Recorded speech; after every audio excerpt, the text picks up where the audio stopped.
Hello, and welcome to this Forum for Philosophy online event, Not Suitable for Work, which is part of this year's LSE Festival, Shaping the Post-COVID World, a week of virtual events, free and open to all, about the direction the world could and should be taking after the COVID crisis. My name is Sarah Fine. I'm a fellow at the Forum for Philosophy, and I teach philosophy at King's College London. This year, the LSE Festival is adapting to the new normal, with all events taking place online and streamed via Zoom and the Festival Hub, the online home of the LSE Festival. Do visit the Festival Hub to access all festival content, including live events via Zoom, as well as Festival Shorts, a series of pre-recorded 10-minute talks. The Twitter hashtag for today's event is #LSE Festival. And this online event is being recorded and, all being well, should be available as a podcast too. There are also closed captions available at this event. To view them, please click on the CC button at the bottom of your screen. We welcome your questions for our speakers, and to submit your questions, please use the Q&A feature at the bottom of your screen.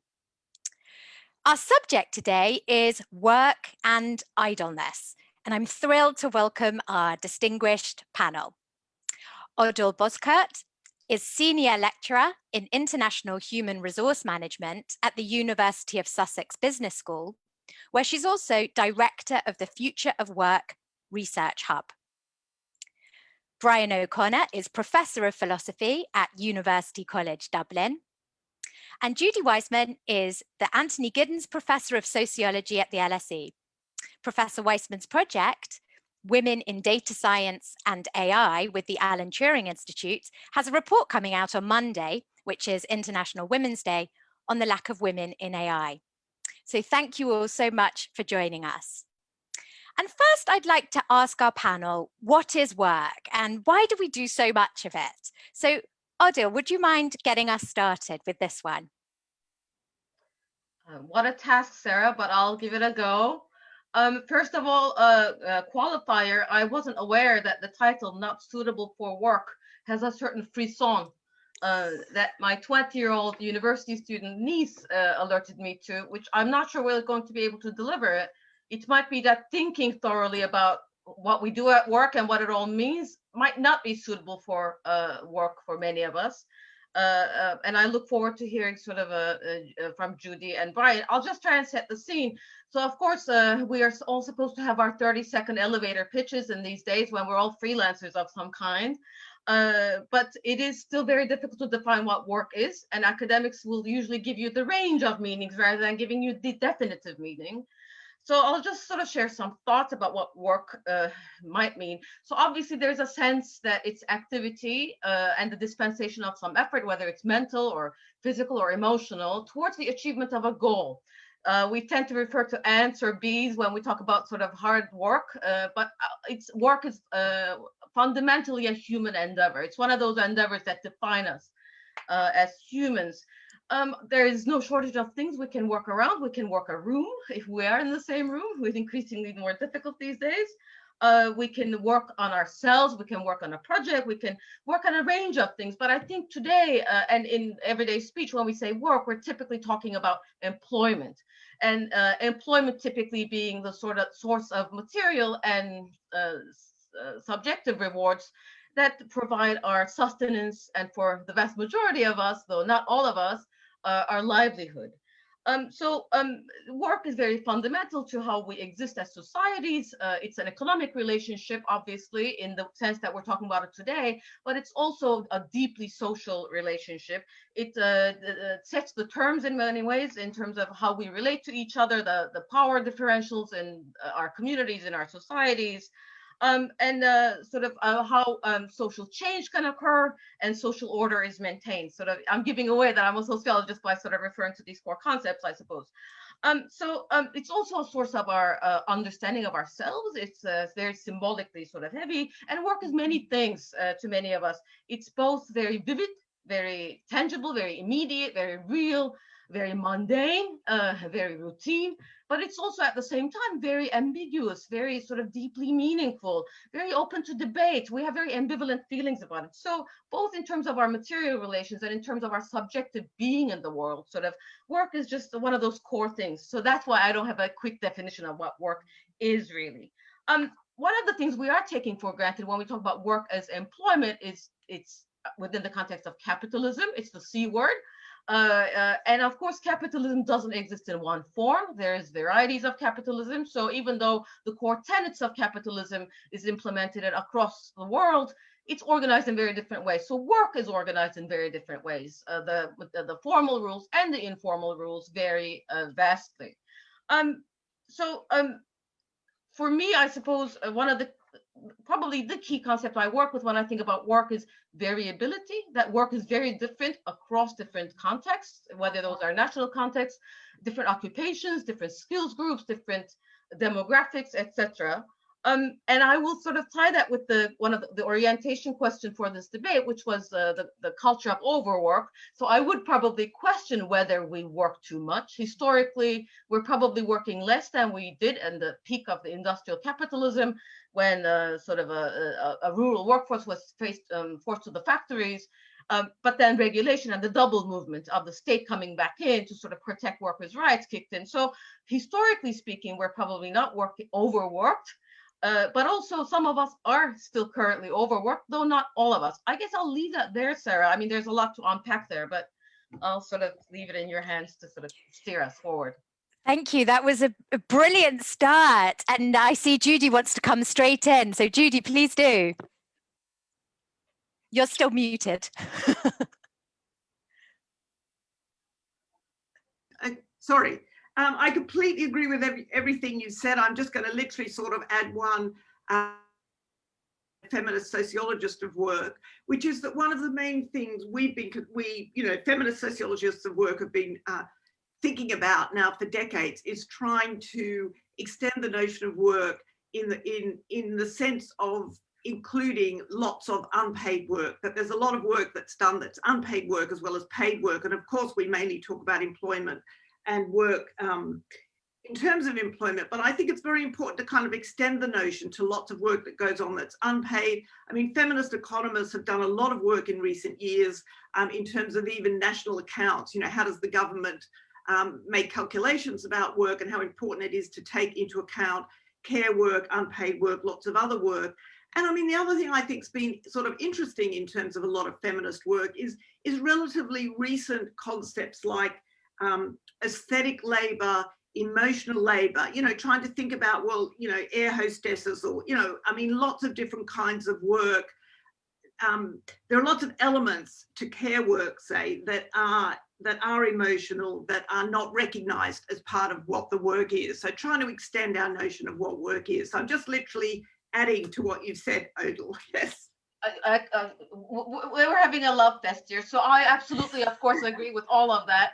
And of course, sort of, I was sort of working from the premise of what we generally sort of in popular speech assume. But of course, this capitalocentrism, some have called it, this idea that sort of it's the variables that matter for capitalist production that traditionally be counted as work. That's sort of a very sort of biased view, and of course, it sort of ignores all the sort of deleted work, for example, Lynn Pettinger calls this, or invisible work. And feminist sociologists and sort of scholars have paved the way for us to be alert to all the ways in which work is not remunerated in the capitalist sort of wage relationship, sort of labor as commodity. And actually, this is one of the exciting things going forward. I think we're going to probably talk about this in relation to the pandemic, all the sorts of work that we've become aware of, that we always knew existed, but we've sort of become more sensitized to, I think, sort of being stuck in our homes. Yeah. Brilliant. Thank you. And Brian, did you want to come in here? Well, I always think it's very interesting when common assumptions we have get punctured. And I thought it very interesting, Ödül, when you said that we're actually historically not overworking, but yet we're always claiming that we are. So I have to assume what's happened is that the middle classes are working more than ever.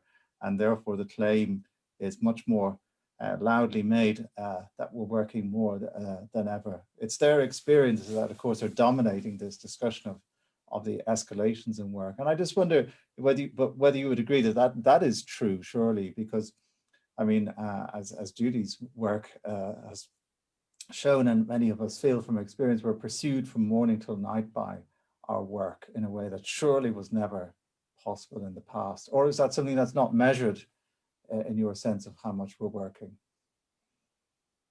I think the Ödül. middle classes tend to, the knowledge producers, if you will, tend to sort of bias some of our understandings of things. But actually, I looked up the legislation about this in detail, and there is, of course, legislation about sort of what counts as overwork and how many hours maximum you're supposed to work. In the UK, that's 48 hours by legislation, but there are some professions that are exempt. So I will read this sort of a domestic servant, for example, exempt, so they can work around the clock. There's no sort of a cap, if you will, or any working time where it's not measured, where you're in control. And I think as academics, we're in that category, and so are executive managers. So when you talk about extreme work, so people working over 70 hours a week, of course, there's a lot of white collar managerial workers in that, and they're the ones who are vocal, or they're the ones we study.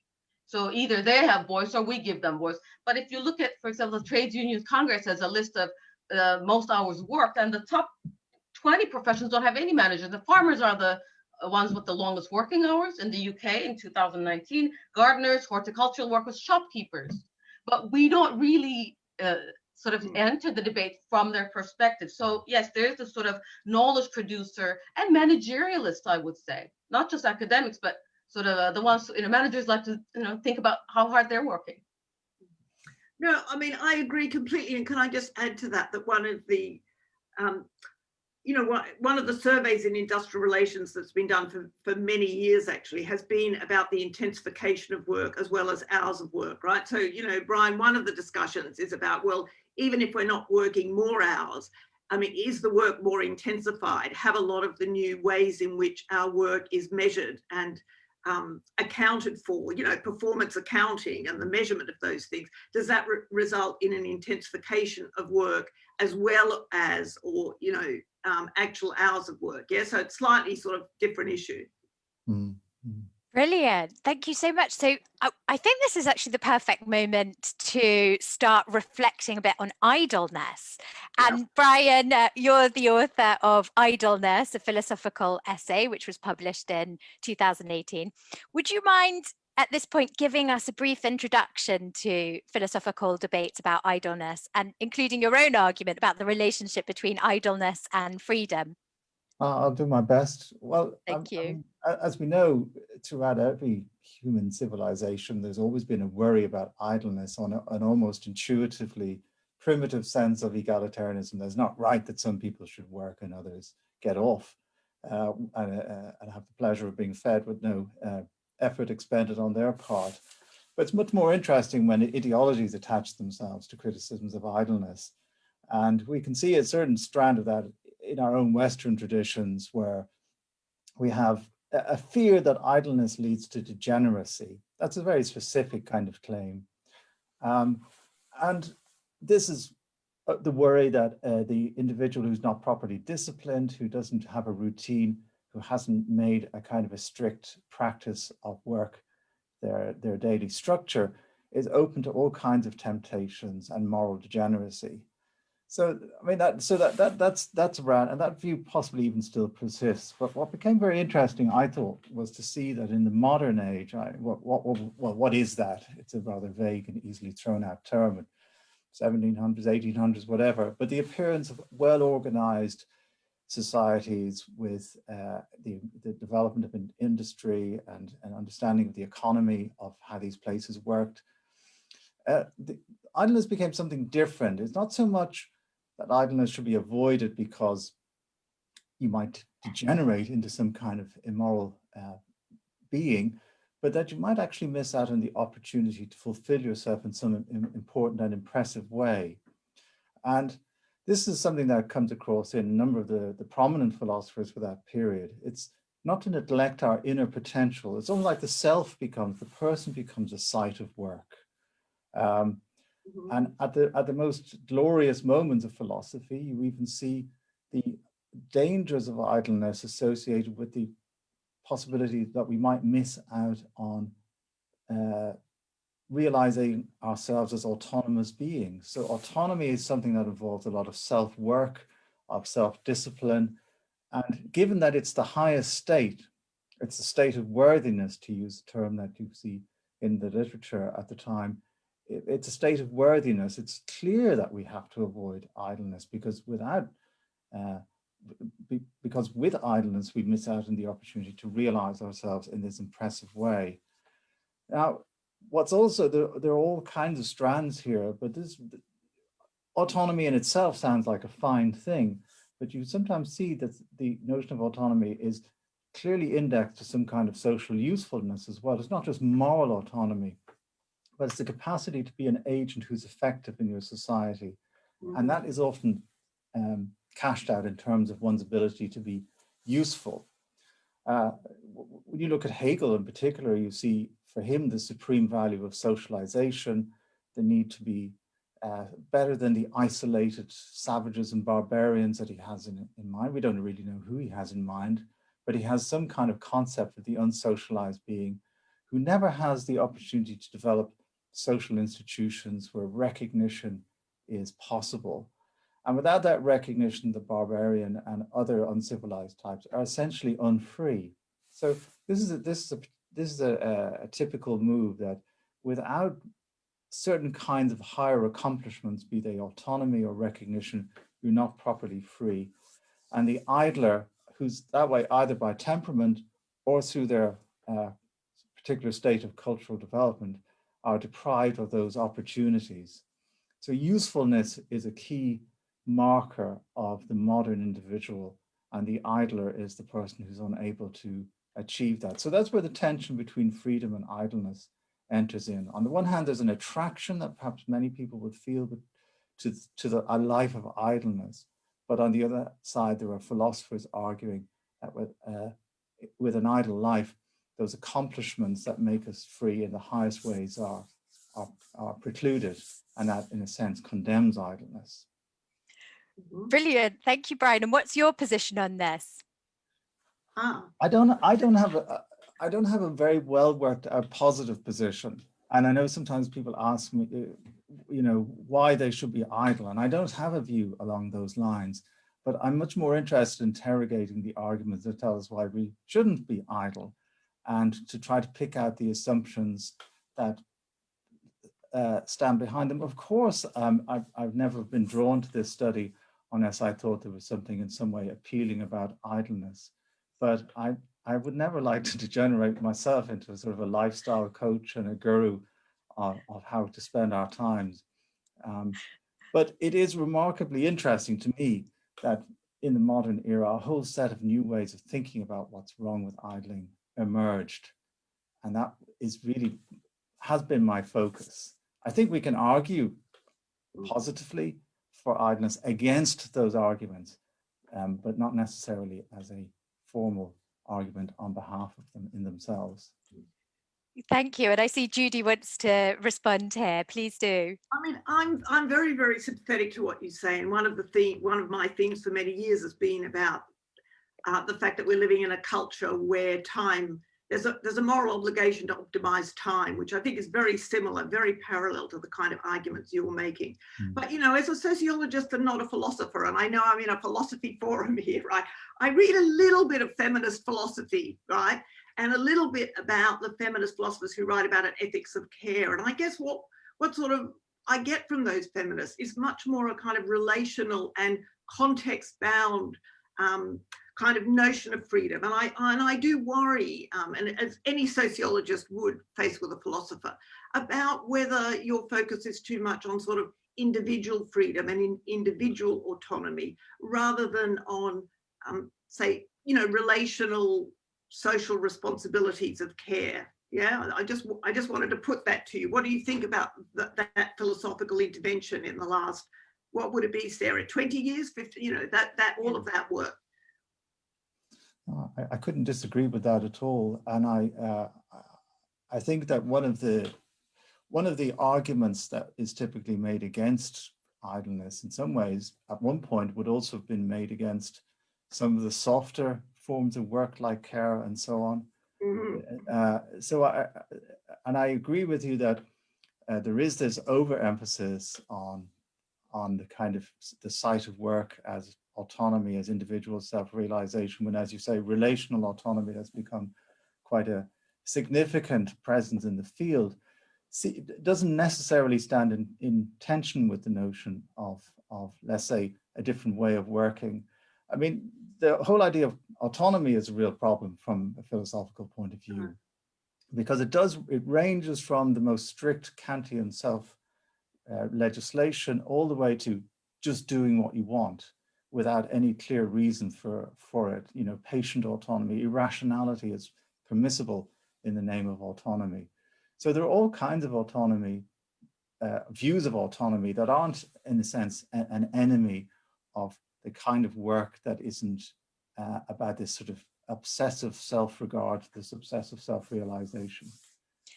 Thank you, Brian. I'm going to bring in Ödül. I'm just going to remind our audience that they're very welcome to type their questions into the Q&A section. Ödül, over to you. Really important sort of to highlight this way of setting up usefulness and idleness as in a binary opposition in a way. Very key political debate at the moment about who's deserving of care and whether they need to be useful to be deserving of care. But I'm sort of wondering, can you imagine a scenario where people are not idle at all, but neither are they useful? Because I'm noticing that there's a lot of very laborious leisure activity, for example, but it's not work in the way that we traditionally understand it. How would you conceptually or philosophically deal with that sort of, laboriousness? Are you talking about people who spend time training and in the gym and so on? Is that the kind of? Could be a hobby. I study classic motoring enthusiasts, for example. They put in a lot of time and effort, or sort of people who do craft for a hobby, but they put almost more time, more effort into that. So they're not idle, but it's not sort of useful necessarily. Yeah, well, I think that classically that might be described as leisure. And there is usually a fairly cohesive relationship between leisure and work. I mean, leisure is encouraged by formal work practices, as we know, because without leisure, we become poor workers. We don't have the opportunity really to step back. And so, as you know, as a sociologist of work, virtually every organized society has some kind of law insisting that people take annual leave. But it's a mixture of, for the well-being of the worker and the well-being of the employer. And leisure is encouraged, and hobbies count as leisure, and there's no reason at all why they couldn't involve a considerable amount of effort. But the important thing is that they are allocated a space, but never a priority. That's what I see as the positionality of that kind of effort that you're talking about. Wonderful. So I see some fantastic questions coming in through the Q&A, and I want to turn to them in a moment. But first, I'm just going to ask the panel to reflect for a moment on one of the themes of the festival, shaping the post-COVID world. So we're going to start thinking about the future. And Judy, I'd like to start with you. Where do you see things heading, and what do you think a better future would look like?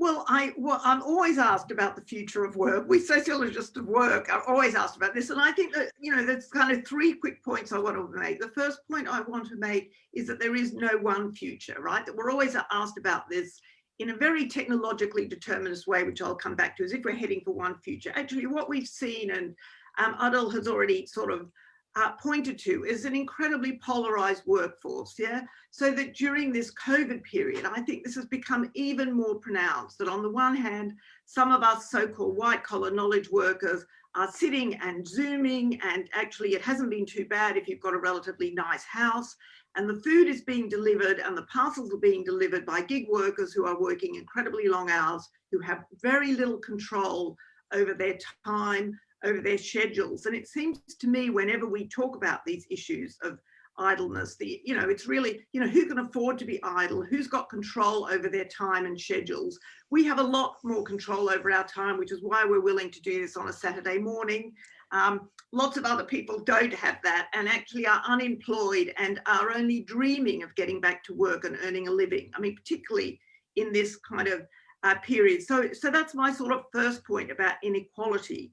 My second point is that really, often this overwork problem, to the extent that it exists, is seen as a problem caused by digital technologies, by 24/7 connectivity. And really the motivation for writing my book, Pressed for Time, was not dissimilar to a lot of what Brian's thinking about. I was very concerned about this culture of time use, of optimization, all of these things, but I very much wanted to make clear that this culture wasn't simply determined by digital technologies, right? Which a lot is put down to that, but that actually we're talking about capitalist relations of work.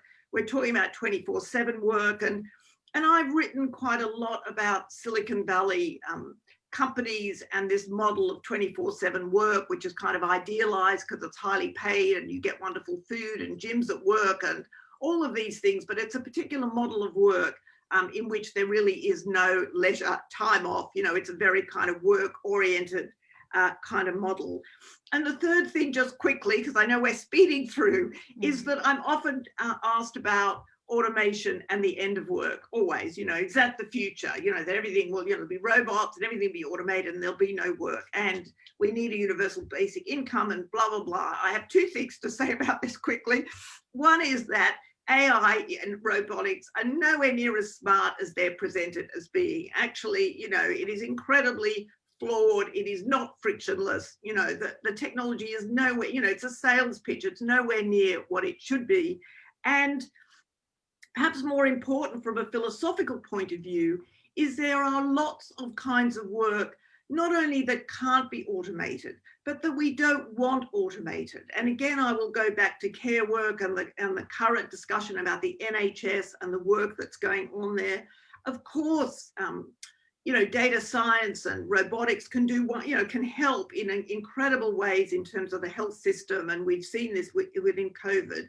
But actually, I would hope that all that extra time was put into patient care, was put into reducing working hours for people working those very long, stressful hours. So I just want to end by saying we really need to revalue certain kinds of work. And, we've had this debate, which I'm very happy about during this COVID period, about essential workers, that we really should rethink who gets paid a lot of money, like people in the finance sector, high frequency traders, and whether all of these essential workers who have been essential for keeping us, being able to live properly in this period, whether they're the ones who should be getting paid better and we should be thinking about their sort of working conditions. So that's a future that I would like, is one in which we would revalue different kinds of work and remunerate different kinds of workers, shift things away from our current value system. Thank you so much. Brian, I see your hand there. I think that's very interesting. Would you say that there's a difference then between the future of work for those who we might say have relatively involuntary conditions, the people you spoke about who've been supporting us throughout the pandemic, for example, and who work under very adverse conditions and so on, and those who semi-voluntarily, which is the more comfortable side that you mentioned, who nevertheless are caught up in a work pattern that seems to be outside their control. And I'm interested, when we talk about the future of work, is where the mechanisms of control might lie, because maybe this is too philosophical for your liking because it's terribly speculative, but there's something about the desire for recognition and social prestige that keeps people going far more than is healthy for them much of the time, the way their identities become entangled with their projects, and where it seems like a good thing to work all the time. Perhaps there's a competitive advantage to that. Perhaps it just looks good in itself within certain professions. So is it realistic to think that we could really change the norms such that that kind of work would begin to seem as foolish as it really is? I have two quick things to say about that. I mean, one thing is that status is very tied up with money. And I think that there is a real problem in that, young computer scientists at Stanford go into Facebook and get paid 100,000. You know, I mean, if they were not paid what they were being paid, the status of, you know, AI and, you know, finance, you know, I think it would quickly lose status, right? If we actually paid kind of people in finance a fraction of what they're currently being paid, the status would reduce very quickly. So I think there's a real nexus between actually status and pay that I very much want to see critiqued. But I mean, the other thing I would say, and forgive me if this is a bit glib, but, you know, in my experience, actually, you know, men seem more concerned about status than women, actually. I mean, I agree with you about the business about identity and status, but I wonder how much it's to part of it. Anyway, I'm not saying, you know, just a small part of it actually is to do with the construction of masculinity and femininity and the extent to which kind of men identify with work and their profession, and that women somehow do end up doing the lion's share of caring, whether it's for children or for elder care. You know, I'm very aware of this at the moment because I'm in the latter group now, but our lives are much more kind of structured around these kind of generational issues. And somehow I think it does make for a slightly different set of values. Thank you, Ödül. I just wanted to comment on this idea that people could just see that it's foolish, and to bring in management, that there's a lot of deliberate effort and expertise and resources dedicated to constructing a symbolic order so that things make sense in a certain way. So I don't know that there's complete autonomy in individuals sort of seeing things as they are, but rather we're all embedded in these, you know,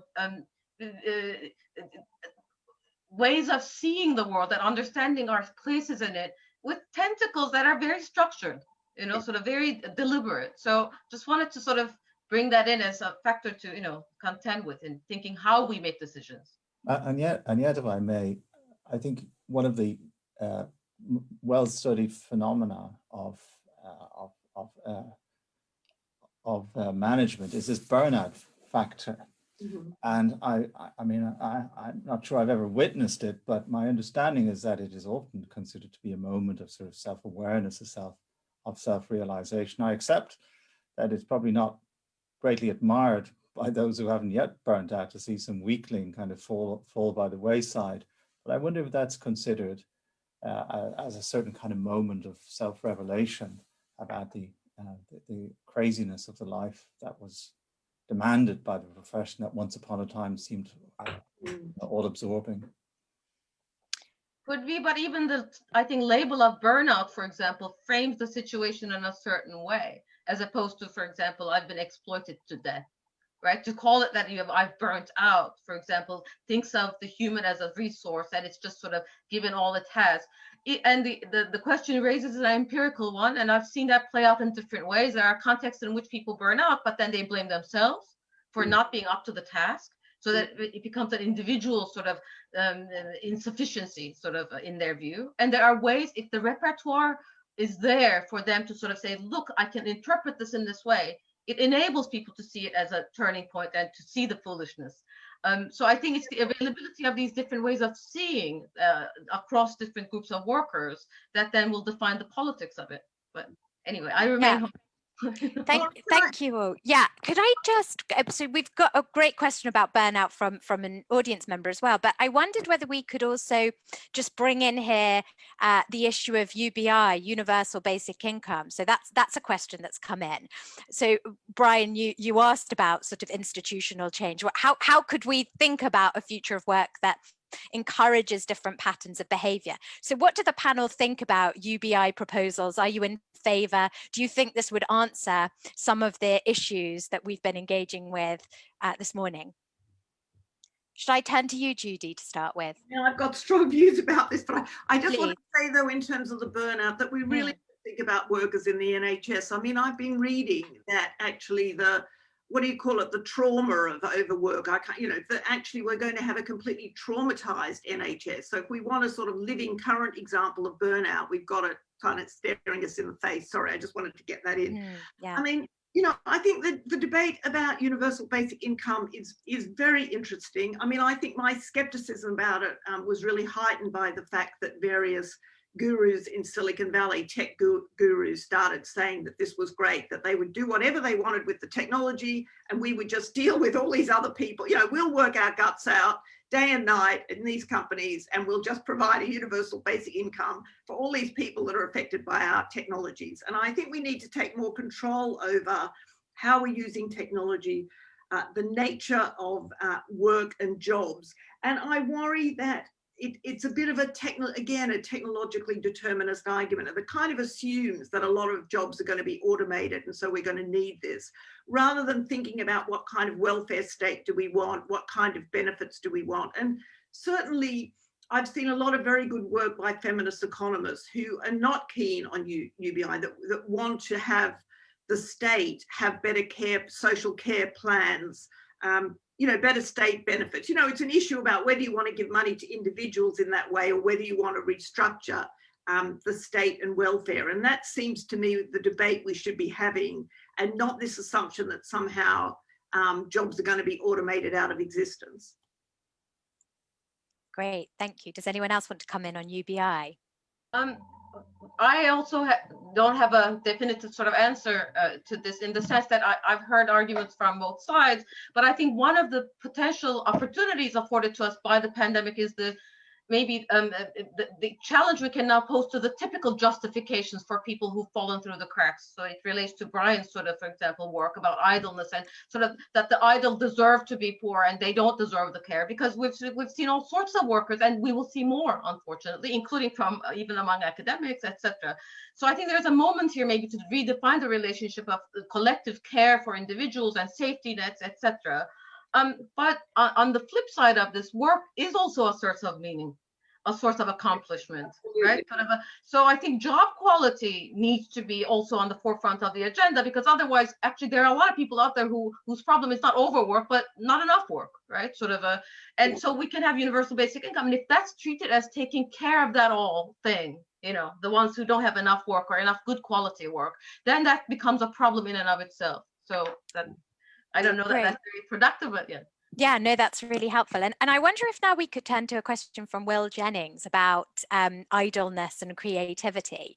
So I'll start with Brian here. So Will writes, whether that's in the context of the arts or just creativity in work or living, and that downtime space, which is required as part of reflexive creativity, but from the outside may appear as idleness. So do you have anything to add here, Brian, on the relationship between idle time and the capacity or space for creativity?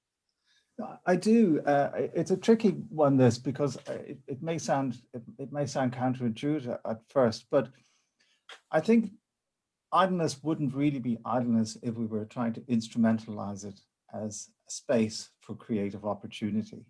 So that attractive though it might be, you know, to give space to your creative capacities and to find some new work and new ideas emerging from that. But that is not really the idleness in this kind of, I suppose you could say, almost confrontational sense that the philosophers dislike, of people who really step away from the obligations to realize themselves as autonomous, useful beings. I think it's another way of doing something. It's clearly a very different kind of work, but it is at the same time a means to an end. Of course, I recognize that, you know, nobody can be properly creative if they're overburdened with work, but idleness for the sake of creativity is idleness as a certain kind of well-used leisure.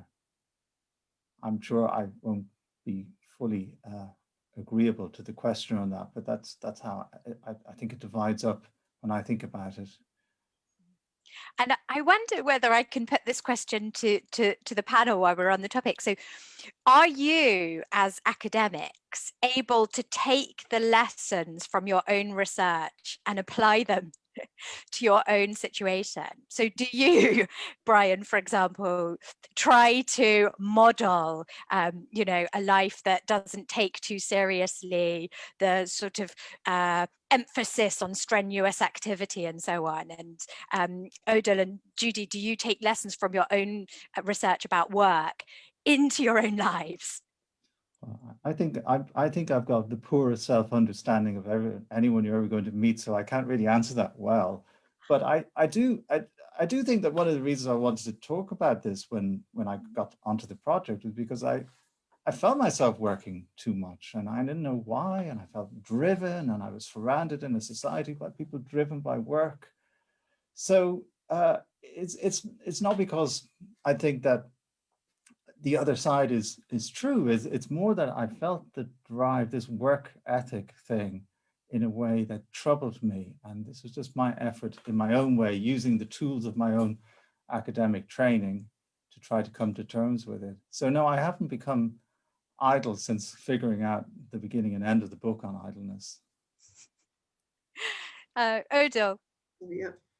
Well, this has been the year of living at work, right? Sort of a and so the structure agency problem, I'll sort of pass the buck to the structure again, because I think maybe even asking ourselves whether we are adjusting ourselves sort of downplays the structural constraints on what's expected of us, right? So, and I think the output control in academia is very real. So if you're left with the task of regulating that so that your well-being, the mindfulness, for example, becomes the way you resist the very real, tangible constraints, then it's just even more work for us, right? So I'll sort of wiggle out of that question that way, if I may. That's a good one. Judy. Maybe two things. I mean, think a lot about technology, and so I like to think that I'm not susceptible to self-tracking technologies. I mean, I sort of teach about this. I'm very aware about how much data is being produced on the self and how it can be helpful, but also can be sources of pressure. So I think a lot about those kinds of technologies that encourage working on the self in ways that I think can be very problematic. But I guess the other thing I'd like to say is, and I think it's become even clearer in this period, is how much we're all missing sociability, both sociability of friends, but sociability at work. And again, I would say is, you know, just reflecting what was just said, is that, you know, work is not only a source of, can be a source of lots of satisfaction and identity, but two other things are important, I think. I mean, one is that we've all experienced, you know, time in a different way, right? And one of the things we sort of, you know, miss about work is somehow having a schedule, as having a, you know, us who've been home all day, having a structure to the day, right? And that's very important, I think. And it's as well been always something discussed in terms of the unemployed, right? One of the worst things about being unemployed is that you don't have a structure to the day, that time is experienced in different ways. So I think a lot about that and how we have drifted into this work all the time because we can't separate work time and other time. So it does make me reflect about time and how to divide that up. But also, you know, the other thing about work is that even often, you know, lots of retail work that people think is kind of empty and useless and whatever, I mean, it is an important source of sociability, right? That when you're depressed, actually going to a workplace where there are other people is just incredibly important source of, you know, support and recognition, even though they're not, you know, they may not be rich relationships or whatever. So I think, again, it's important to look at work in those positive ways as well. And I think the sociability issue and friendship is something people have been thinking about a lot in the last 12 months. Yeah, that's brilliant. And coming back to one of the issues you raised earlier, Judy, about generations. So we have a question from John Bryant, who's retired, who asks a general question for everyone on the panel. How do we properly acknowledge those who are liberated from paid work through retirement and then offer their time by volunteering in 1,000 different roles, either in community organizations or within their own family? So how do we accommodate retirement into this picture? Should I start with you, Ödül? Only in the sense that I think this is a really important research area that has so far been ignored. And in my earlier comment sort of related to this, huge amounts of very valuable work, vast sort of reservoir of skills and wisdom, experience, not just from the retired community, but from sort of demographics who are, for one reason or the other, either fully or partially left out of the labor market. I think as sociologists, we have so far failed, I would say, to study this as essentially as we should have. A really important sort of engine that keeps our charity sector going, for example, and hobbies and leisure in the very deeply laborious ways they're done, especially create meaning and belonging and community for many of us. So absolutely to be cherished and to be researched in the years to come. Thank you. Judy? No, I mean, I completely agree. And I think the sort of ageism, if we want to use that word, in Britain is really sort of terrible. And I notice it even when I go to the States, you know, that people are, you know, I mean, there's positive and negative things about it, because in the States, people don't retire because there's no welfare. But, you know, this notion of kind of retirement and how we think about it, I think is kind of different in Europe and different in other countries. And I mean, again, one of the things I've written about in terms of the overwork culture is its emphasis on youth. I mean, it's very striking when you go into big tech companies that the average age of some of these so-called big five in Silicon Valley is 30. I mean, it's literally a world of young guys, you know, and this notion that genius and creativity are exclusively produced by youth, I think is a shocking notion that we really have to counter, you know, that somehow you're less creative when you're older or something. Brian? I must say, I'm slightly uneasy with the trajectory of this discussion, because it seems to me that it's completely connected with the idea of work worship and work recognition, you know, people who are aggrieved because they want to work all their lives, and they want the sort of the identity recognition that they believe they invest in it. Whereas I feel that it would be much more useful just to be skeptical about the desire for work, and not to do voluntary work if you find it gives you dissatisfaction, instead of demanding that it gains a prestige that nobody wants to give to it. And I don't think we're talking about caregiving here. I would be very surprised to hear if grandparents, for example, who are involved in childminding aren't cherished and loved for all they do for their children. So as I say, I'd like to set a slightly different tone, because I think we're saturating the discussion with the unquestioned value of work and the importance that all of it be recognized in a really positive way. That's really interesting. So, well, we've got a question here which might get us thinking in that direction. So we've got a question from Jeremy. What would the panelists do if they won the lottery and didn't have to work for money?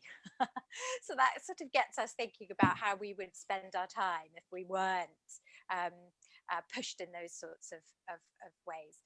So Brian, would you like to come in here on that question? I suppose I'd like to be disburdened of something like a huge sum of money like that. I understand how distracting it would be. I do enjoy what I do most of the time, and I don't think it would change really my life in any significant way. Me personally, that is. Yeah. Ödül. I literally don't know how to answer that, except that on my mind, maybe Brian is right. I'm immediately thinking to things I could do with others, for community, for those who are less well off than me. But maybe there's sort of an inherent drive for usefulness in that. And maybe that's something I need to check it, you know, sort of with myself. So thank you for that prompt, Brian. You know, it's probably worth thinking about for me. Judy?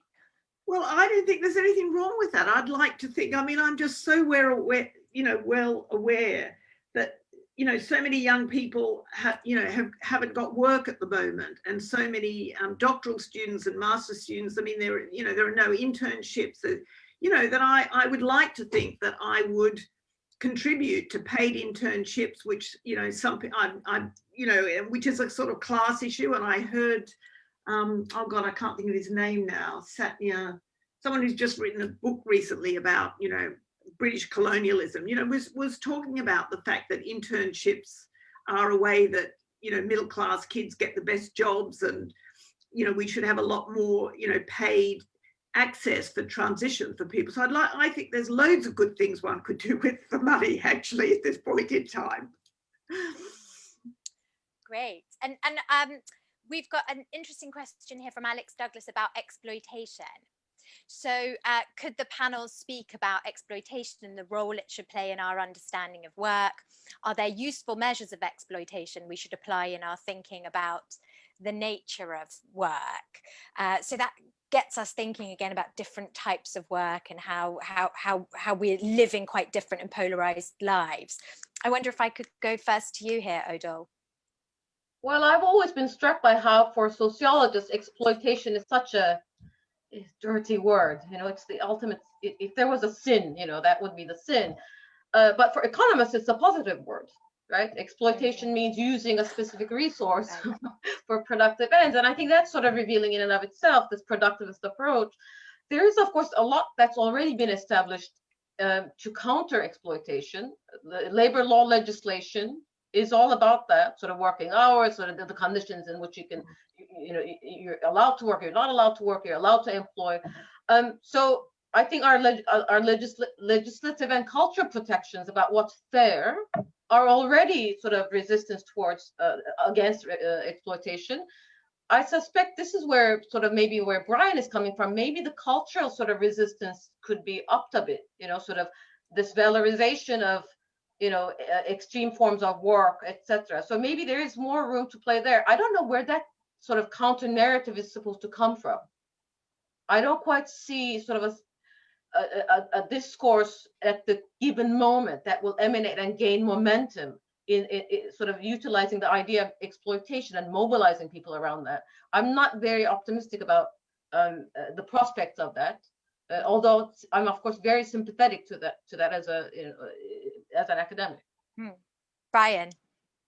I'm sorry to say I don't have a very technical understanding of exploitation, which I think is what the questioner is looking for from the panel. So I will defer on that, if I may. Yeah, of course. Judy. I mean, you know, for me, exploitation, you know, one of the counters to exploitation is the case that recently was won by Uber drivers, which I think is just an incredibly important case, right? Which is workers taking a collective case, saying actually to be at the beck and call of Uber is incredibly exploitative. We would like to be treated as employees and have, you know, some health insurance and some time off and some control over our work. And I think we can talk about degrees of exploitation and how it, you know, and I'm also very, you know, thrilled about the fact that there's the beginnings of unionization in some of the big tech companies, you know, that workers themselves are, you know, becoming more aware of the fact that they're working very hard, and sometimes these companies aren't doing the sort of things that they would like them to be doing, like, you know, facial recognition or military technology or whatever. So I mean, I you know, it needs to come from, you know, both from the bottom up and also from sort of government setting standards and labor regulation. I think those things are very important. Great. And we've got an interesting, well, we've got quite a few questions coming in, for example, from Wesley Chan about bullshit jobs. So how do you respond to David Graeber's notion of bullshit jobs, which seems to describe a growing number of the sorts of jobs that aren't useful, but are, for example, highly paid? So I saw you nodding there, Ödül. Do you want to start us off? Not really, because I can't say that I'm in full agreement with that depiction, in that the system valorizes certain outputs. So in that sense, a lot of these jobs are not bullshit jobs for the system. Now you can have an issue with the system, and maybe that's why I'm sort of not seeing the prospects of talking about exploitation so great. Maybe that's the pessimist in me. But I think that sort of designation of bullshit jobs sort of assumes some of us are in positions to pass judgment. And also it, I think, lacks sort of a systemic understanding of how it all fits together. So then you can target certain groups of workers who are actually working there, if I may also use a sort of slang, their asses off, and sort of designate their jobs as bullshit jobs. So I have issues. I understand the sentiment, but I don't think it gives us a lot of leverage as a critique. Yeah. No, I mean, I agree. I mean, you know, I think it was, I mean, you know, it was very cool of David Graeber to use that term, and it got a lot of airtime because kind of people loved it, but it didn't seem to me it was a kind of subtle enough really analysis of how different kinds of work are valued, and certainly didn't, as far as I know, have a kind of feminist sensibility or you know, lots of other sensibilities really about how we think about different kinds of work. It was kind of a glib thing about finance. And I mean, to some extent, I agree with that, because he was trying to get across the notion that certain types of work are just phenomenally overpaid, and in that sense, we do need to have a taxation system so that, Amazon and Zoom, that there are certain companies that are just making absurd amounts of money, and I sort of find it extraordinary that some of these people who are the richest people in the world pay their workers so poorly. I mean, the Amazon contrast, I just find daily extraordinary, that you could be so wealthy and not give your workers a pay rise. So, that's exploitation by any kind of measure, really. Thank you. And I'm going to bring together two questions. I think we'll end with Brian here on idleness. So, Brian, we've had a question from Matilda Nelson about whether we need work to motivate us. And then we also have a question from Richard Stevens, which is just a plea. How do we do idleness? So before we head off, would you mind helping us with those? To motivate us to do what, though? And what would be wrong with not having motivation? And that is my contribution to liveness. I might just leave it at that question. What would not being motivated be like? And are we sure it will be so terrible? And I'm afraid I can't make any recommendations for how to be idle, because if I think surely I'll get some consensus for the first time in this session from my sociological colleagues here, is that we just can't reverse the socialization that makes us want to work like demons all the time. It's just not that easy. So if we have been socialized in this particular structure that we have been, then being idle is just not something that is very easy to do. There are all kinds of negative psychological experiences that go with it: agitation, restlessness. The question for me that I never fully settled for myself is whether that's natural or whether it's the product of reaction in the context of overtraining, the restlessness.